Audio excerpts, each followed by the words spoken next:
跟嫌疑人解释那么多干什么呀？一扣一押一问，不就完了吗？西昌路82号，我们早上在那儿抓一小偷。擅自闯入装修工地算不算私闯民宅？闯入？我也觉得是。先审审吧。对，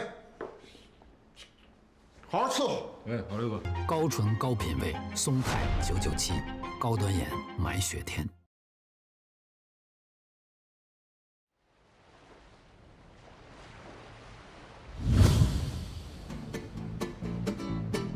站长！站长！哎，你跑！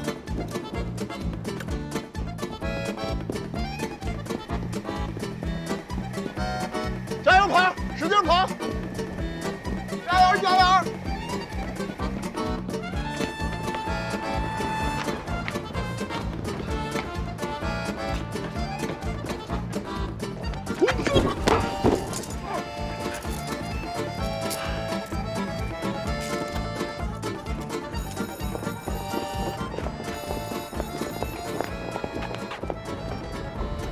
老师要是问你为什么迟到，你怎么说？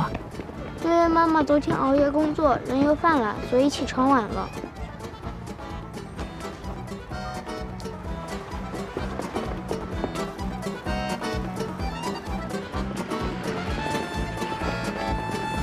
咱那警车啥时候能修好呢？闭嘴啊！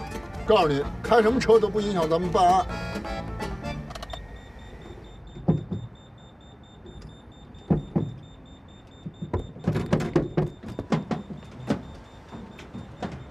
本台讯，备受关注的周若君杀夫案于今日开始二审宣判。因为常年遭受家庭暴力而杀害丈夫，一审判决周若君有期徒刑5年。但是，死者朱晓东的父母提出了上诉，认为本案中19刀的伤口属于故意杀人，且情节较为恶劣。这也在社会上引发了一次关于家庭暴力的热烈讨论。我们有周若君工作单位所有同事的联名上书，以及朱晓东家庭暴力的铁证。我们还有家暴专家证人关于激情杀人的佐证，所以我认为这次的二审应该基本上是乐观的。什么激情杀人？你说一个正常人不可能杀人杀19刀，对吧？如果不判死刑，那这种女人出去之后还会继续杀人。嫌疑人叫周若君，跟第一任丈夫生了女儿依依之后就离婚了，随后就嫁给她的第二任丈夫，也就是死者朱晓东。据周边的同事邻里作证，朱晓东常年不工作，爱喝酒，并且长期对周若君和孩子进行家暴，并且在外头跟一个小姐有着说不清楚的关系。另外有一点特别巧的是，周若君正好就在他的辩护律师孙律师的事务所里面当业务员。那2018年2月25号凌晨3点钟，朱晓东醉酒后回到了西昌路82号的家中。啊？西昌路82号，我们早上在那儿抓一小偷啊。朱晓东那天回家后继续殴打了周若君。周若君先是用电熨斗将其打晕，随后进厨房拿菜刀捅了朱晓东19刀。事发后，周若君主动报警投案自首。那案发现场，菜刀、电熨斗等证据形成完整链，事实清楚。我简单说一下啊，这事儿啊闹得越来越大了，这两边的声音它不太一样。法院那边要求检察院这边啊提供更充分的证据，不然他们不好下判决啊。那检察院那边呢，自然就找到咱们。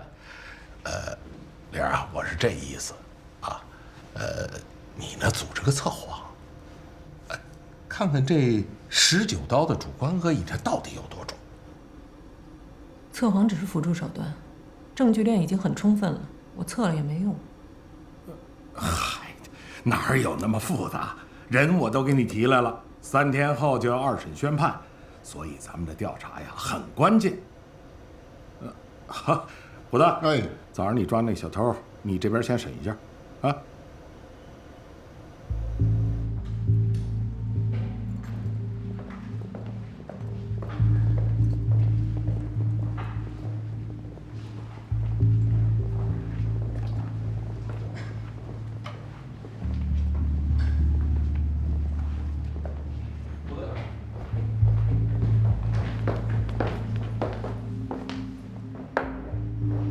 这就是你们在案发现场抓的小偷啊？就是他，他叫张一维。你说这年月也有意思啊，装修工地都有人偷。我说了，我没偷东西。你闭嘴！莫小杰，你觉得他偷没偷？哦，我有道理，我也觉得他没偷，放了吧。不，什么玩意儿就有道理啊？他回答你问题的节奏完全没在撒谎。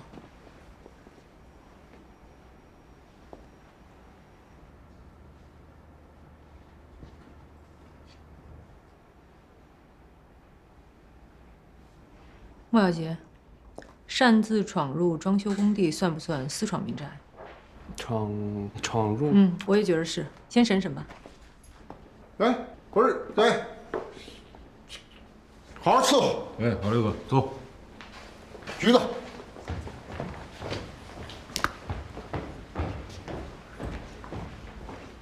林姐，你为什么又突然改变主意了？刚才这两人迎面走过来的时候，女的眼神躲闪，脚步放缓。男的眼睛看着墙壁，双脚并排，变成一前一后，典型的逃离反应。这俩人认识。破局，测。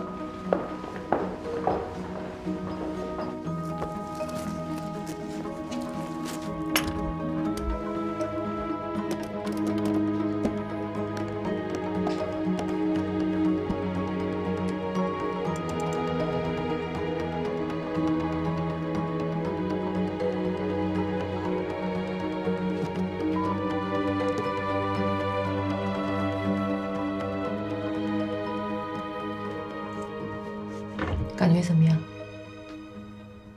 没什么可说的。你回答是或者不是就行。你叫周若君是吗？是。你今年31岁是吗？是。家住西昌路82号是吗？之前租的。回答是或者不是。为什么要明知故问？不是应该问我问题，然后看我有没有说谎吗？误会了，我们之前会问一些无聊的问题，看一下你的生理正常值。接下来的提问，只要你真实做过的，你的生理指标都会有反应。每次都这么磨磨唧唧的跟嫌疑人解释那么多，干什么呀？一扣一压一问，不就完了吗？嫌疑人不够放松，越放松测得越准；嫌疑人知道的越多，越想反抗，反而就测得越准。林姐这是在调动他。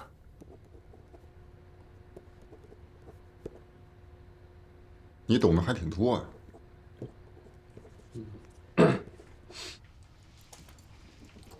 周若君记得自己用电熨斗砸晕了朱晓东吗？是。周若君记得之后用厨房的刀捅了朱晓东吗？是。周若君捅了朱晓东多于19刀吗？不是。周若君捅了朱晓东19刀吗？是。周若君捅了朱晓东少于19刀吗？不是。确实是他自己捅了19刀。林姐在怀疑是不是多人作案。案发的时候，朱晓东是在家里的现场。是。案发的时候，周若君是在家里的现场吗？是。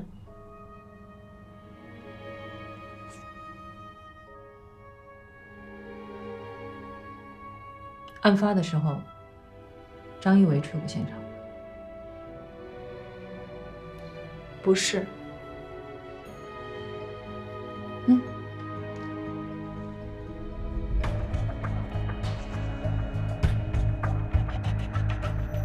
西昌路82号，我们早上在那儿抓一小偷。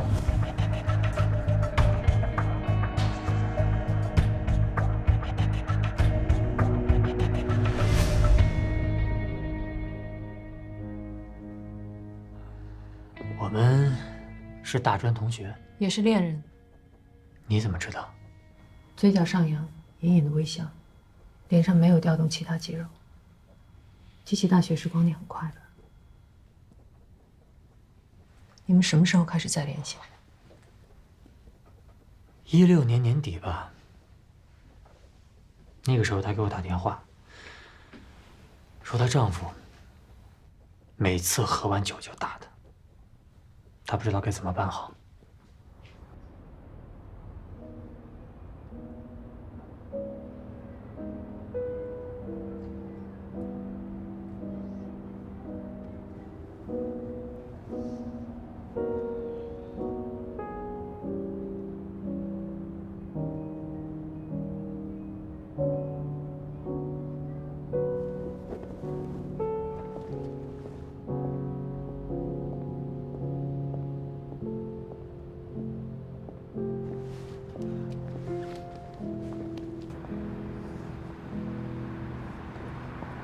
第2天，我就去揍了她丈夫。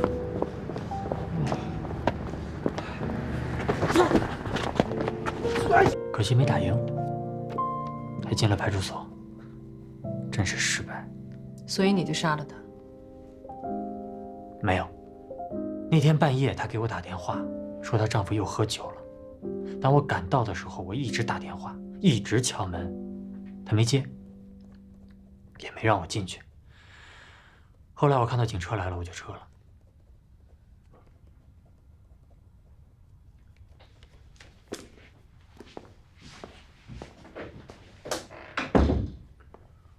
为了他，你可以打人；警车来了，你就撤了。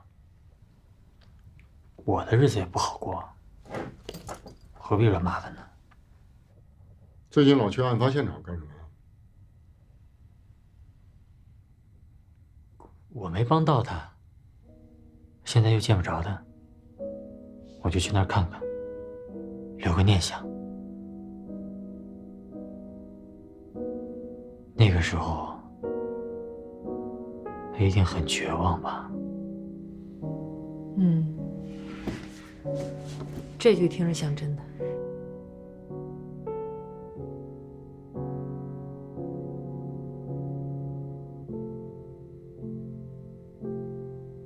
张一维呢是个大孝子，他几年前经营了一家互联网公司，还不错。但是后面他的父亲欠了很多的高利贷，他毅然的就把公司卖了，替他父亲还债。可是他父亲最后还是自杀了。公司背后的金主呢，利用他卖公司这件事情，还坑了张一维一把。现在他自己一个人和他母亲一起生活。那要干啥呢？他现在开网约车还债呢。张一维说的和通话记录完全一样。江北派出所确实处理过他和朱晓东打人的案件，不过，这个 A， 哎呀，你到底 A 什么？你想说什么？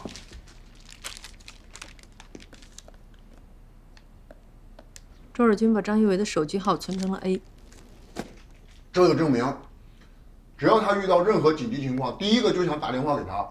你好聪明。谢谢，很多人都这么干。我也这么干。你看，抿嘴唇，安慰反应，眉毛呈悲伤状。他不想把张一维牵扯进来。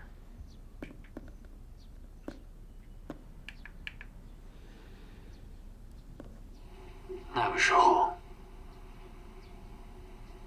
他一定很绝望吧？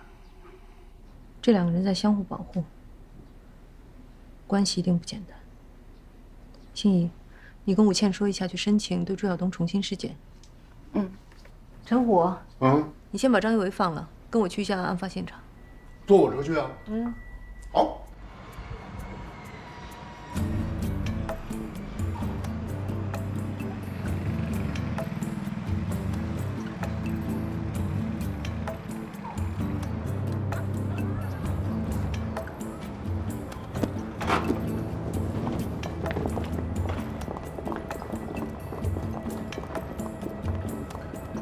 仔细点啊，快点，师傅。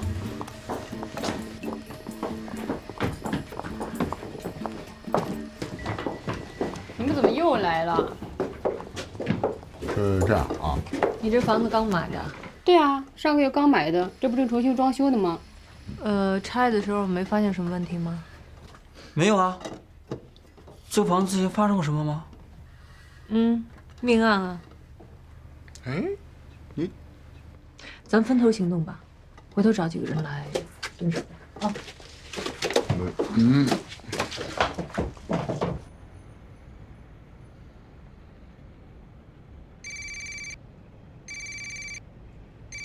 喂，陈虎，朱晓东的行人找到了是吧？行，注意别打草惊蛇。我先带心怡去朱晓东父母那儿走一趟。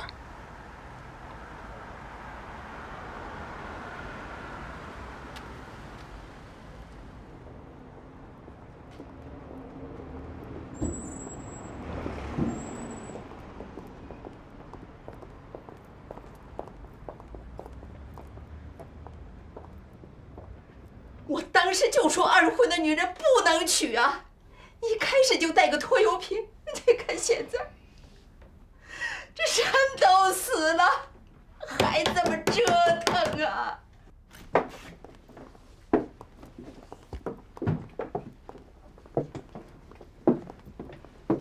小东结婚后，这儿就放了他那点东西了。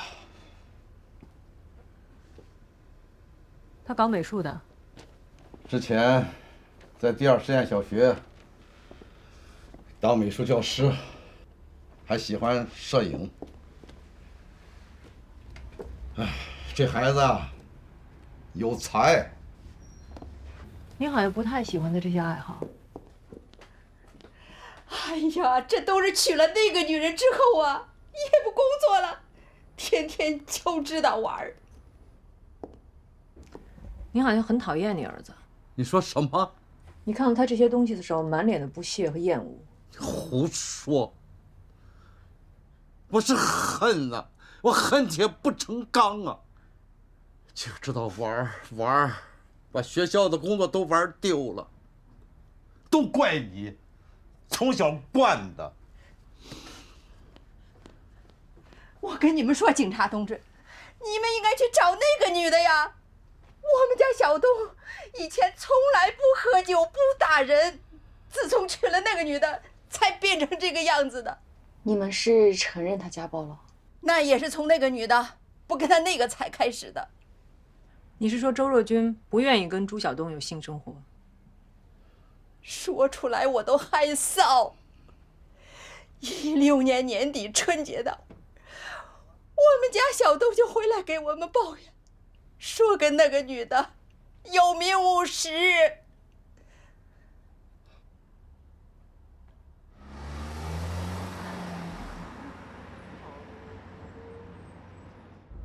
我觉得朱晓东的父亲在提到他儿子爱好的时候，更像是羞愧。说得对，那是一个复杂的反应。想必他儿子让他很丢脸。16年底真是个多事之秋。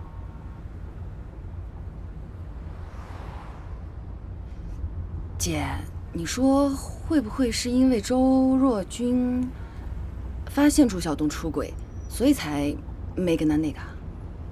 看陈虎那边怎么说吧。但是朱晓东的情人是个小姐。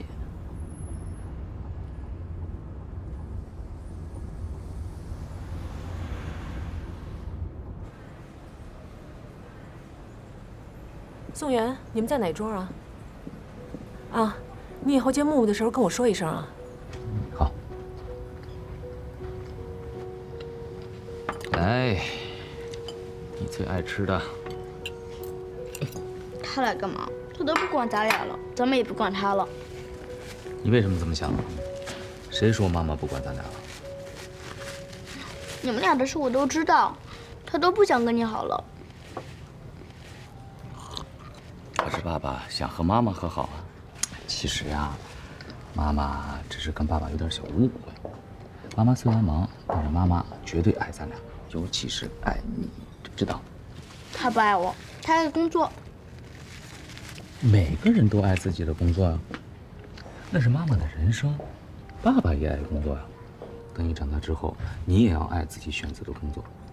但是爸爸敢保证，如果让妈妈只选一样的话，一定是你。所以啊，我的儿子要学会理解妈妈，知不知道？你们就会这么说，谁理解我啊？谁理解你啊？嘿，怎么突然爆出来理解了？我理解你，你理解我呀？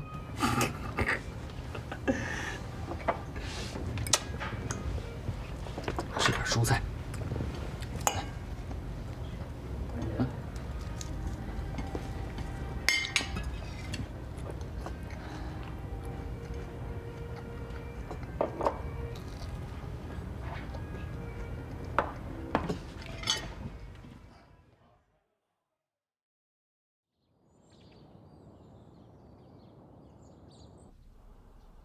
虎哥，这是昨天晚上小姐拍的。小姐拍的怎么了？就是，小姐比你拍的好。这些可都是物证资料，你知道吗？你看看人家拍的，你以后啊，这拍案发现场的时候跟人家学学，你多学是吧？你看看人家这构图啊，这清晰度啊，这氛围。莫小姐，照片拍的怎么样？专业相机拍的。看你这一身冻结反应，昨天晚上没查出什么，又陪不少酒吧？这姐们叫张琪啊，她说她不认识朱晓东，喝多了就满嘴胡话，就跟我那这儿聊祖国人生回忆录。太好了，走，去找张琪，去找认识张琪的人。来，把粥给我。你喝吧，你喝。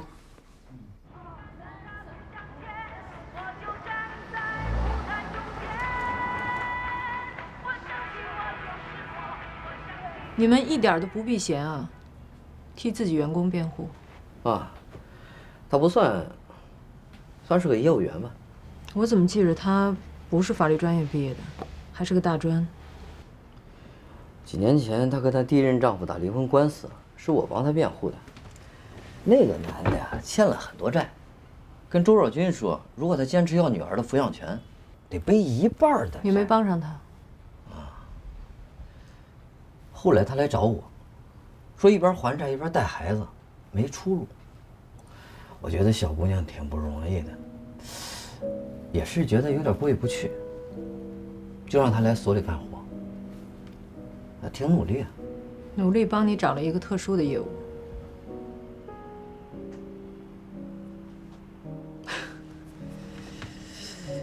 领队，你这什么意思？你知道我是做什么的，我就不测你了。你自己说吧。哎呀，没办法，所里压力太大了，所以有的时候吧会接一些，但这段先不接，所以主要会接一些小姐的案子，往往都是先那个小姐和会所有提成的纠纷，一般以我们的身份介入，会所怕麻烦和曝光，就把钱结算给他们。就是没人愿意接这种活，周若君愿意。这就是朱晓东可恶的地方，找小三儿，都肆无忌惮地找他的客户。那会儿啊，周若君天天被打得鼻青脸肿，我们都劝他离婚，可他就是忍着。你们从什么时候开始知道周若君被家暴？这个记不起来了，应该是16年的10月份吧。我们每周都组织业务组跳晨操，鼓劲儿。那天他看起来没有什么事儿啊，可就是感觉很蹊跷。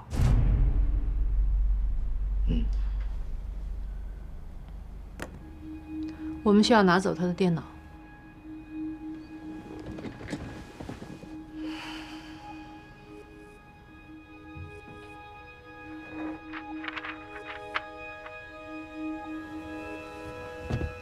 你跟朱晓东什么时候认识的？我不认识他。撒谎。林姐说了，这招对胡言乱语的人最有效。我们俩在会所里喝过酒而已。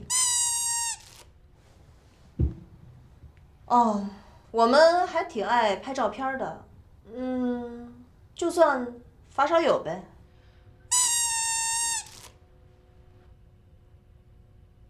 我也不是故意的，周若君这娘们儿她有病啊！17年年中的时候，她介绍一男的让我认识，莫名其妙就跟我俩好上了。后来她死了，我才知道那是她老公。这就是真的。这个我喜欢。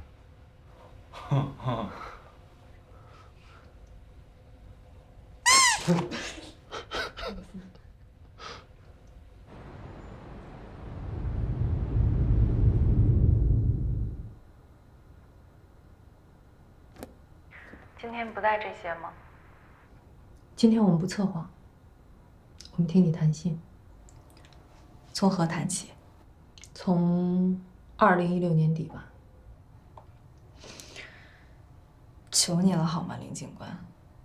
跟张一维没关系，别把他牵扯进来。我们假设一下，从2016年底你开始拒绝跟朱晓东有夫妻生活，跟张一维没关系。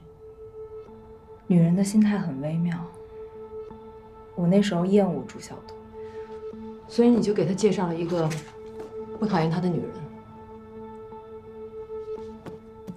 2017年5月2号，在你拒绝朱晓东半年之后，你介绍了张琪，你的客户，一个跟你丈夫一样喜欢喝酒、喜欢摄影的会所小姐。我在想，这两者之间是不是存在着因果关系？这只是你的推测。我是好心，反正都是喝酒，为什么不去朋友那儿喝？但如果你亲自跟张琪说你是单身，这就不是推测，这叫口供。说到证据，我被家暴的那些医院诊断，还有单位同事的联名书，你都没看吗？你能拿得出比2016年底更早的家暴证据吗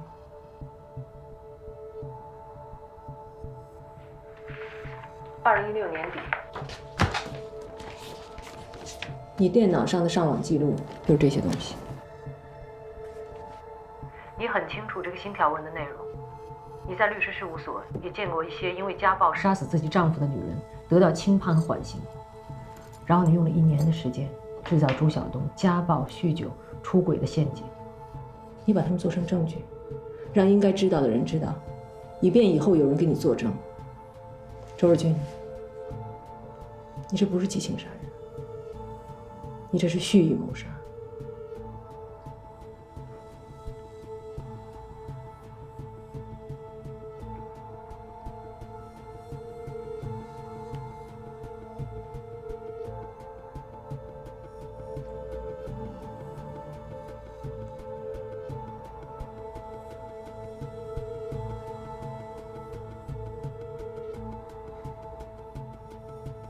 我认。2016年底，你丈夫到底对你做了什么，让你对他起了杀心？林警官，虽然我们只见过2次，但是我看得出来你是事事都要搞清楚真相的人，对吗？我只是不喜欢撒谎这件事情。善意的谎言，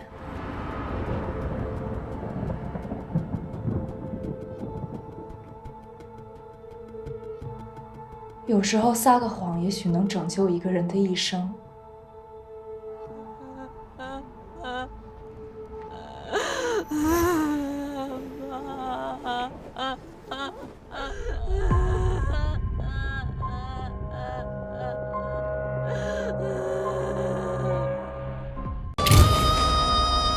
掐紧监视器一脸谱。秦明是15年前我市脸谱连环杀人案的唯一目击证人。与恶龙斗，你成为恶龙。